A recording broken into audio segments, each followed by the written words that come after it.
este momento. Bueno, al principio tendríamos la oportunidad, el gusto de conversar unos minutos con el escritor, el prolífico escritor mexicano Francisco Martín Moreno, sin duda y por mucho el más leído. Y queremos conversar con él sobre el tema Porfirio Díaz. Francisco Martín Moreno, seguramente usted lo ha leído, ha escrito mucho y sobre México siempre.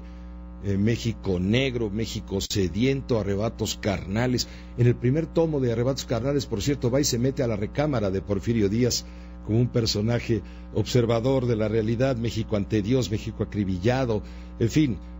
Lo último que le recomiendo muchísimo, En media hora la muerte, es el último libro de Francisco. Francisco, te agradezco mucho. Vaya, qué introducción te hice, ¿eh?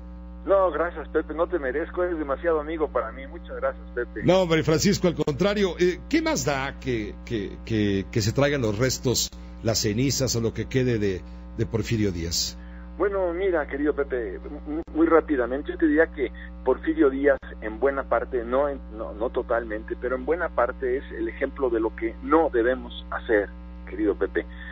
Yo creo que tiene partes, como todos los políticos, rescatables, pero yo te diría que nunca perdamos de vista que Porfirio Díaz llegó al poder a través de un derrocamiento del gobierno del presidente constitucional Sebastián Lerdo de Tejada. Porfirio Díaz es un golpista, Pepe. Porfirio Díaz llega al poder después, en primer lugar, el gobierno del estado de Oaxaca le regala una hacienda que se llama La Noria. ¿Qué hizo en La Noria a título de agradecimiento al gobierno del estado de Oaxaca? Bueno, organizó el plan de La Noria para derrocar al gobierno constitucional de Benito Juárez, el famoso plan de La Noria. Afortunadamente fracasa, intenta por diferentes vías ser el presidente de la República por la vía electoral en 4 ocasiones, y en 4 ocasiones fracasa, hasta que traba una alianza con el clero católico, hace el plan de Tuxtepec y derroca al gobierno de Sebastián Lerdo de Tejada. Yo te diría, Pepe, que este es un ejemplo de lo que no queremos en nuestro país.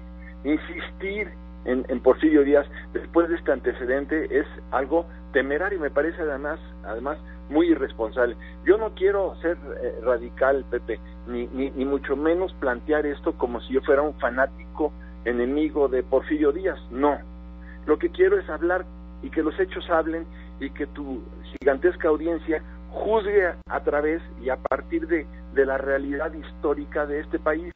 Porfirio Díaz llega al poder a través de un golpe de Estado y además, no solo, pero lo más importante es que llega a través de la bandera de la no reelección, porque Porfirio Díaz estaba harto de la reelección. ¿Qué sucede? Se reelige desde 1884 hasta el año 1910, Pepe, o sea, más de 30 años después de que estaba harto de la no reelección, se reelige hasta hartarse. Entonces, ¿y eso lo hace merecedor Francisco Martín Moreno al exilio eterno? Yo creo que sí, Pepe, yo creo que es una traición a la República. Por eso también dijo Ralph Redel, el gran biógrafo de Juárez, dice, el gran enterrador del liberalismo mexicano del siglo XIX se llama Porfirio Díaz.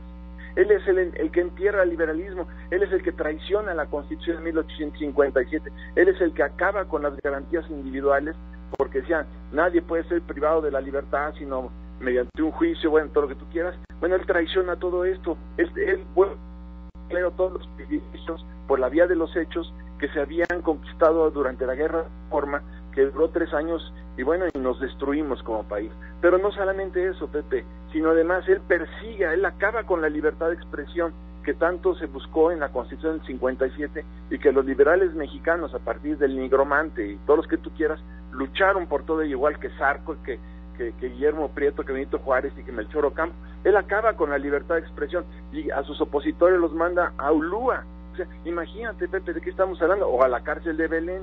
Entonces yo creo que no podemos permitir que prospere la posibilidad por el simbolismo que implica la intolerancia y el absoluto traición a la República, Pepe, que construyó ferrocarriles, mi agradecimiento, que invitó a la inversión extranjera, sí, pero al mismo tiempo que invitó a la inversión extranjera, tampoco hubo un paralelismo político para poder sostener esta expansión económica que sí la logró, pero de cualquier manera la concentración del poder fue y de la economía y de la riqueza fue de tal manera absurda que su dictadura terminó en la violencia. Él llegó a la presidencia con la violencia y salió con la violencia y dejó al país en un baño de sangre, Pepe.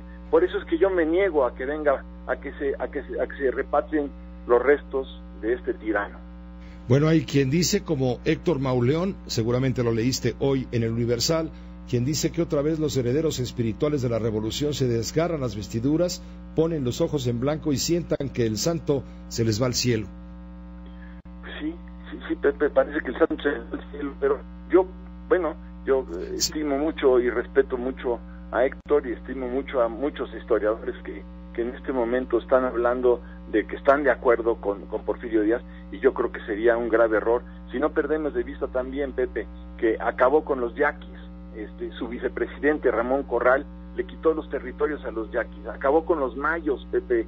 Fue una masacre. Bueno, otra masacre importante fue la de Cananea, Pepe. Cuando se da la huelga de Cananea, es muy importante subrayarlo, se da la huelga de Cananea porque los trabajadores mexicanos pedían la igualdad de condiciones laborales de los trabajadores norteamericanos.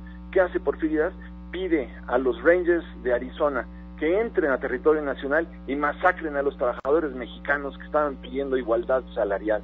¿Qué pasó también en Río Blanco? Bueno, en Río Blanco también masacraron a la gente. Eran mujeres, eran empleados y eran niños que estaban empleados ahí con la familia, estaban juntos y también los masacraron, Pepe. Así no se hacen las cosas.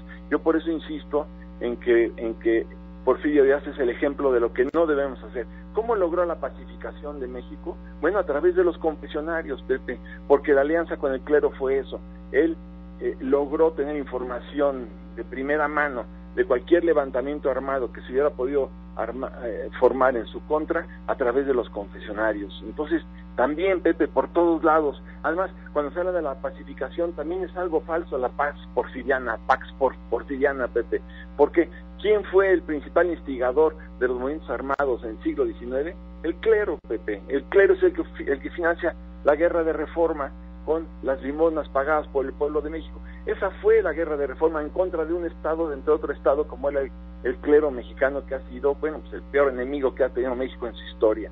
Por ello, Pepe, creo que Porfirio Díaz debe descansar, pues no sé si tranquilamente, pero por lo menos que lo dejemos allí en el cementerio de Montparnasse, porque no creo que sea algo que debamos de recordar, ni mucho menos homenajear, ni mucho menos rendirle misas solemnes como las que se están invitando en este momento, ni siquiera pedir a Francia que repatrie sus restos, Pepe.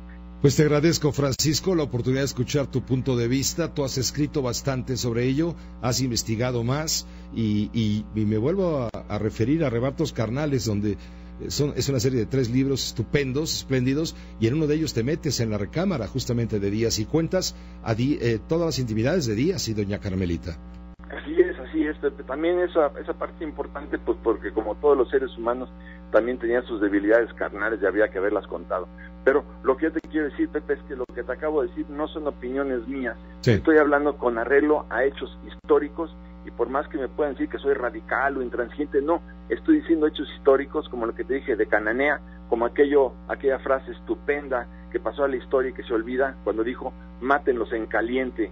¿A quiénes? Aquellos opositores del gobierno de Lerdo que habían sido derrocados y que querían el gobierno constitucional de regreso. Él dijo, mátenlos en caliente. No queremos esto, Pepe, no queremos estos ejemplos y no queremos recordar a Porfirio Díaz.